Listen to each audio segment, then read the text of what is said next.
Well, I've had an unfortunate setback in the KD9 ADB shack. It appears that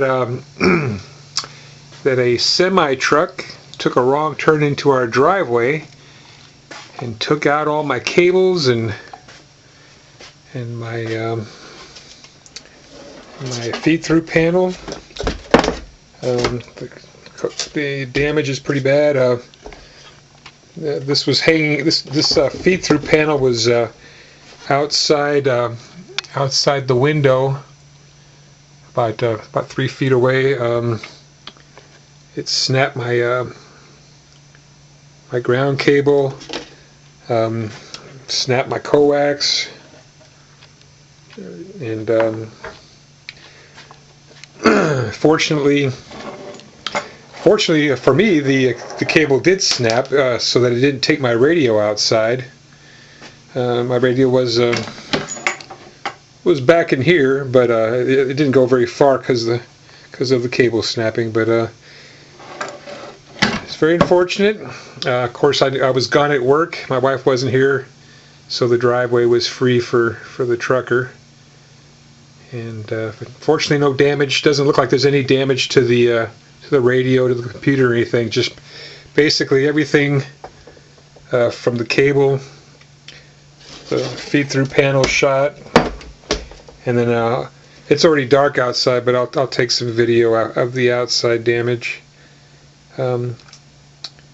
Well, that's about it. It looks like I'll be putting my radio back up in the second floor, and my my homemade antennas back in the attic. And I'll come up with another plan for the shack. Well, fortunately there was no damage to the house.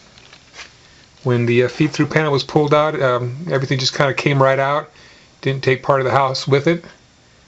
So again, I'll show you the damage on the outside tomorrow morning. It's a bit cold this morning, about 30 degrees Fahrenheit.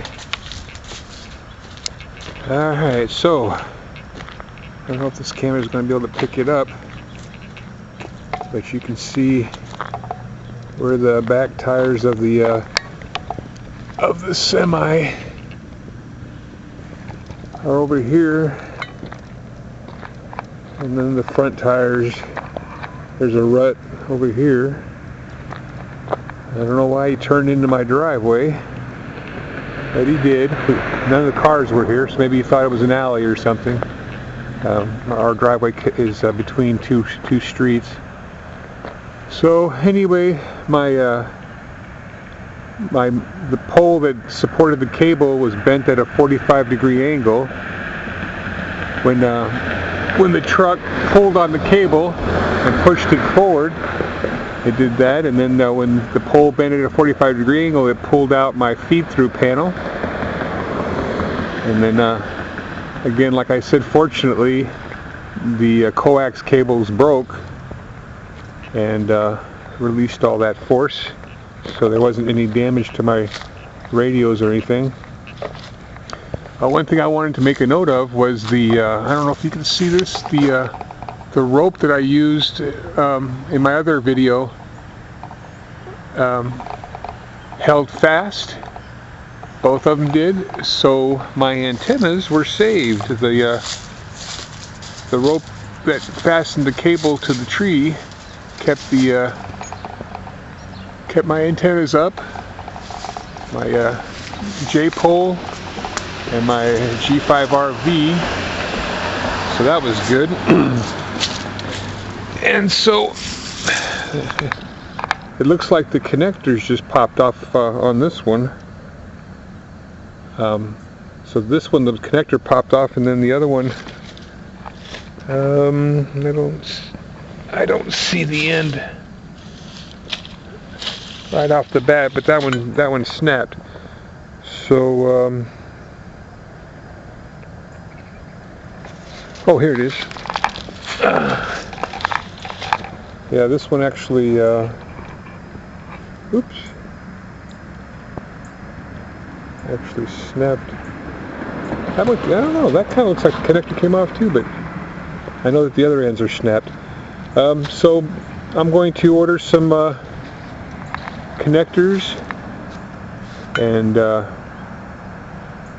instead of a 75-foot long coax, I'll have 2 whatever 36 or whatever. And so like I said, no real harm done. Just my feed-through panel that I worked on is cracked, and it's no good anymore. I'll have to decide what I'm going to do. So in the meantime, I'll be working out of the second story window, or excuse me, the second floor, and then I'll put my my antennas up in the attic. Ooh. Well, that's it. You know, what it is, what it is. And this is just the hazards, I guess, of ham radio. 73.